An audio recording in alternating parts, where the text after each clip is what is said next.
Great to have you here, Candice. We are excited to talk about informational interviewing with you, as you have quite a bit of experience in that area. You've done some informational interviewing. I'm going to try really hard during this to say that correctly. You've done some informational interviewing, and you've also been on some informational interviews, right?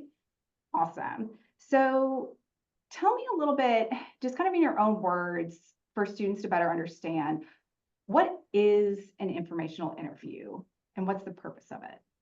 Yeah, absolutely. So first, Nicole, I just wanted to say it's so good to see you again, and thank you so much for inviting me for this opportunity. I'm really excited to talk to you today and share this hopefully good insight and information with your students. So informational interviews are a really important step for early career, first sort of career move professionals. But it's also invaluable later on in your career as well, because at each point, you only know what you know from your existing experiences. And in order for you to understand where you want to go next in that progression, you've got to find information. And so, what an informational interview is it's reaching out to an individual who's at that next step of where you would like to go, that step you would like to achieve.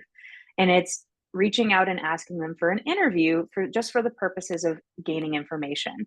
It can be about the role in a general sense across different companies, or it could even be a specific informational interview about that specific company if you want to learn more information about that specific company, whether it's culture or opportunities that are available there.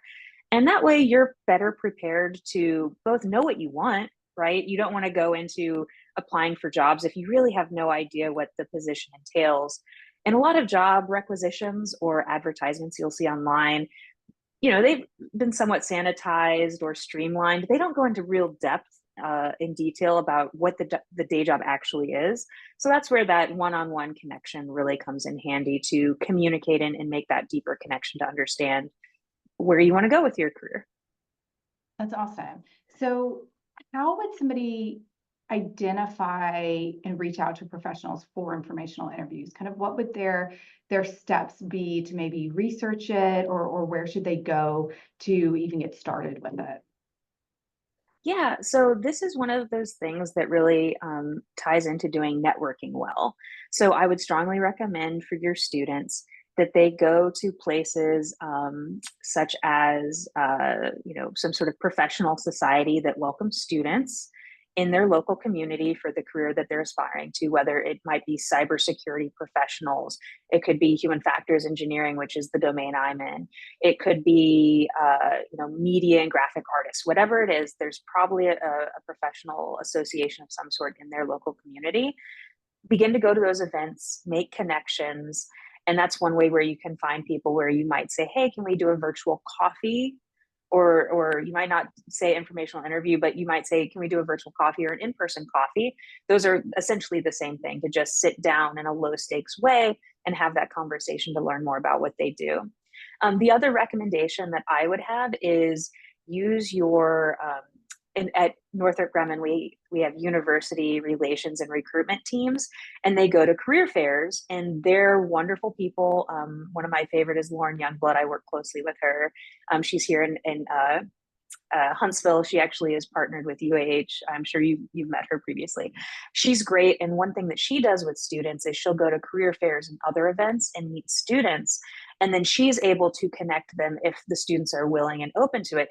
It's one of those mechanisms where she can connect you with people that she knows in the company to have those informational interviews, to get students interested in our internships, share information. So of course I'm biased and think our process is awesome, but that's consistent across different companies as well. Is, go to career fairs; those aren't wasted time, and don't just throw your resume like across the tables. But if you Right. make that connection to the recruiters, they're a perfect place for you to then build that connection to that next step, to that person who is 2 years on the job, who used to maybe even graduated from UAH. They might be then able to connect you so that you have that opportunity to ask them questions about what their job is like.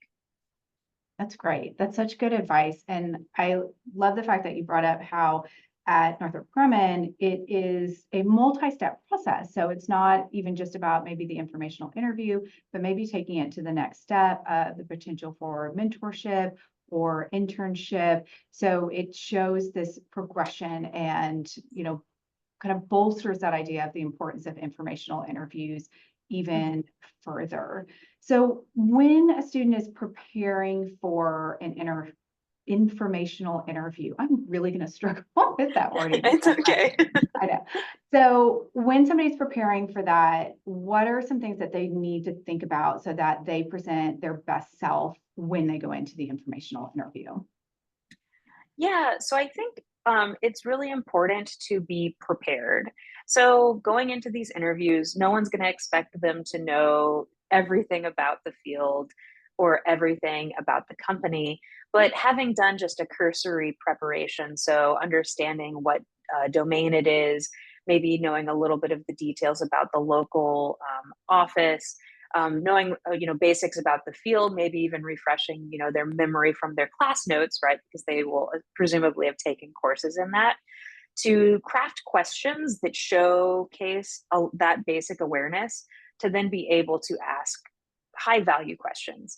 So for an example, you wouldn't want to go in, so I'll use you, Nicole, because I know you're a faculty member there at UAH.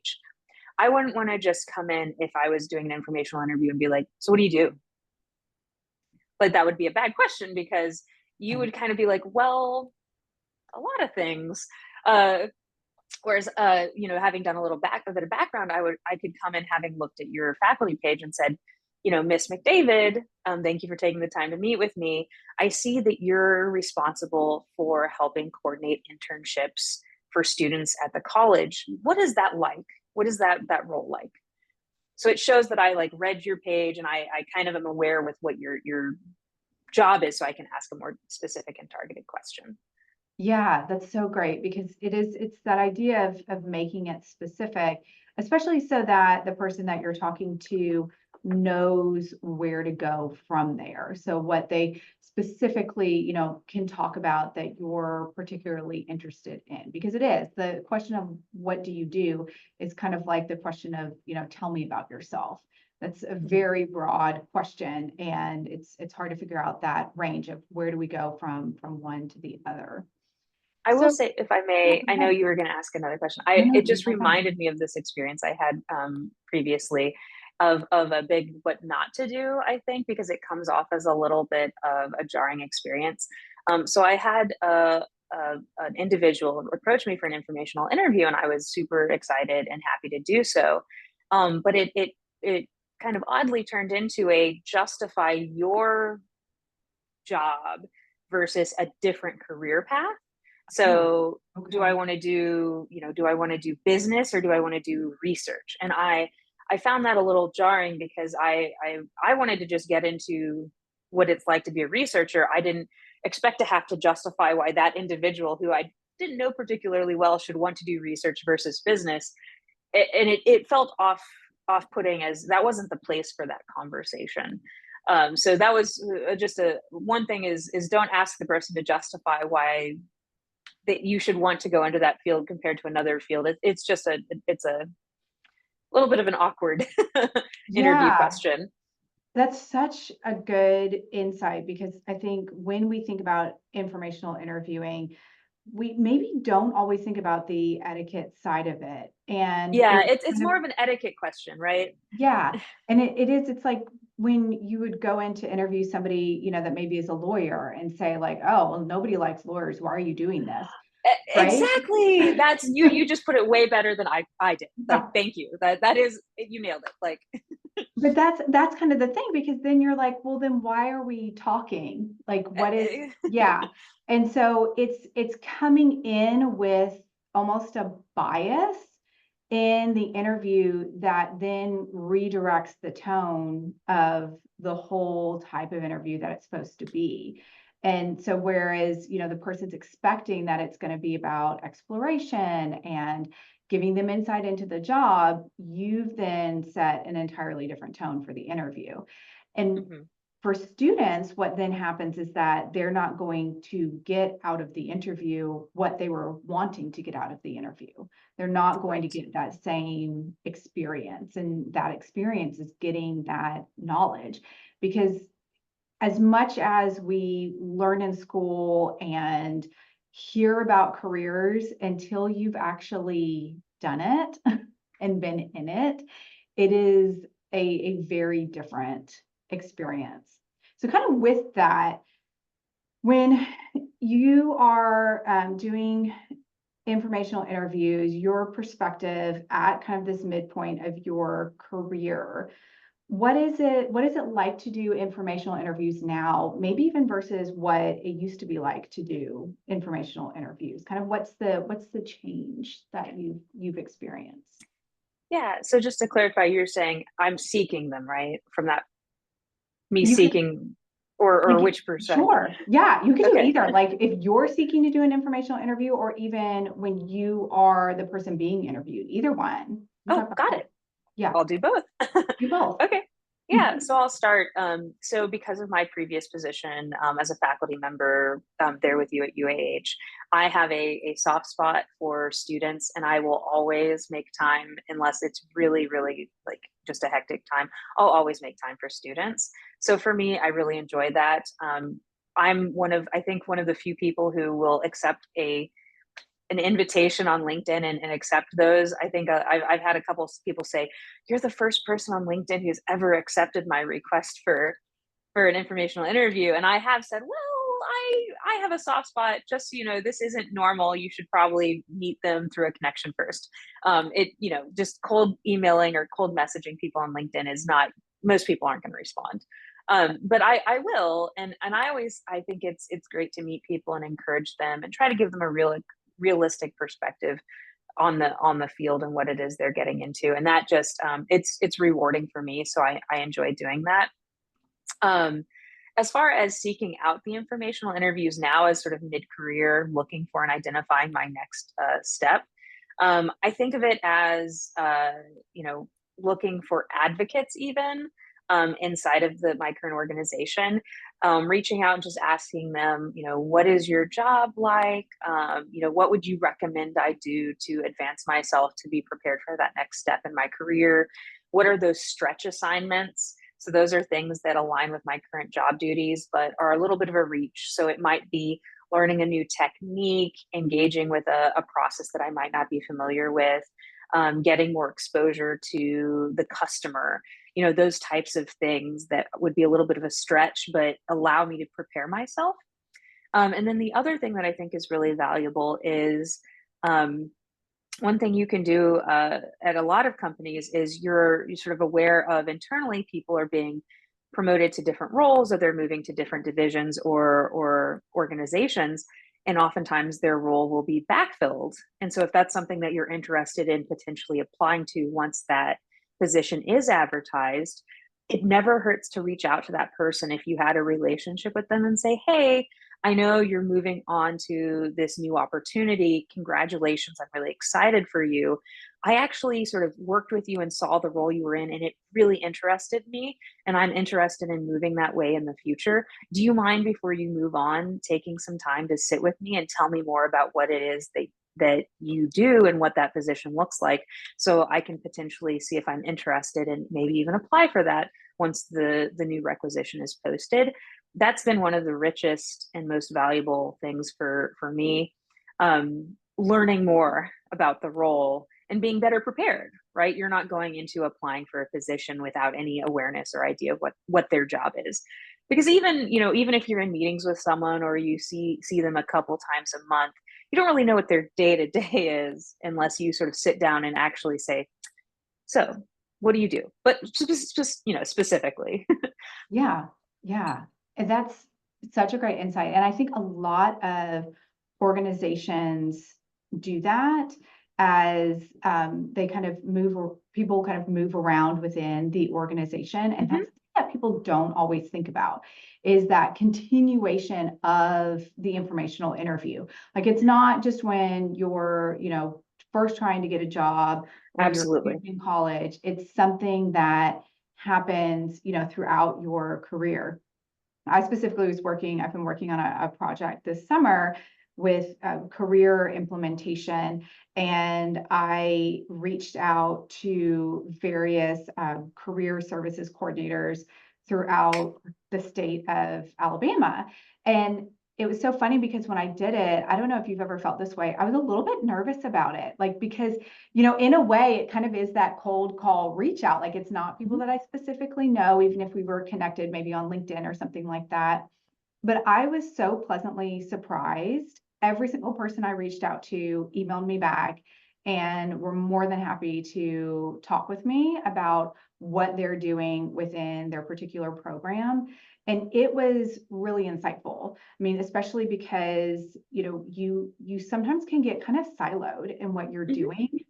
And it helps to give you a kind of more broad perspective of what's going on within other areas of things that are connected to what you do. So that's such a great thing to continue to do those informational interviews and reach out. So I have a question for you with that. Do you find that people are particularly candid when you ask them about their previous job when they're going into another role? Yes, absolutely. And in fact, I have been dissuaded from pursuing certain things just because what they were describing wouldn't work for me as far as work-life balance. And they were honest about it. And so I made that decision. I said that it's probably compensated fairly, but it's a lot of stress. And it just didn't seem right for me. And so that was why I really do appreciate people are candid. They say the pros and the cons of different positions. Yeah, that's so good because I think that's incredibly important for students as well.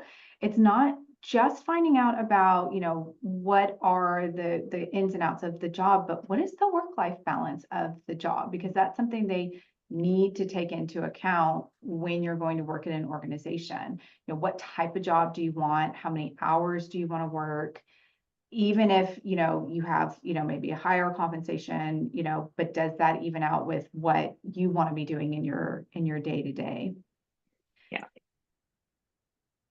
Is there anything that you kind of going back to maybe the start of your kind of career or doing informational interviews, is there anything that you wish you had known or done differently when you started?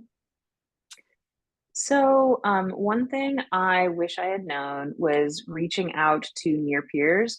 So, back when I first started doing informational interviews, I was interested in going into academia, which, of course, I was a dear colleague of with you for quite a few years.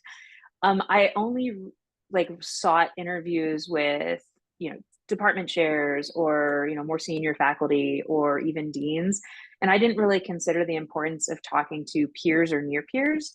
And so that's one thing I would recommend if you really want the candid information. Going to those folks who are even at the same level or the next level up is really important and really valuable, and you can get a lot of insight there. Whether it's someone who's done an internship, that might not be obvious. Like, oh, why would I do an informational interview with an intern if I'm trying to get my first position? And it's like, well, the intern will have seen some things and learned some things about the organization. So it's not bad if you're connected with a fellow student to reach out to them and say, hey, can you tell me what it was like working at that company over the summer? And they'll be candid and they'll tell you good, bad, ugly.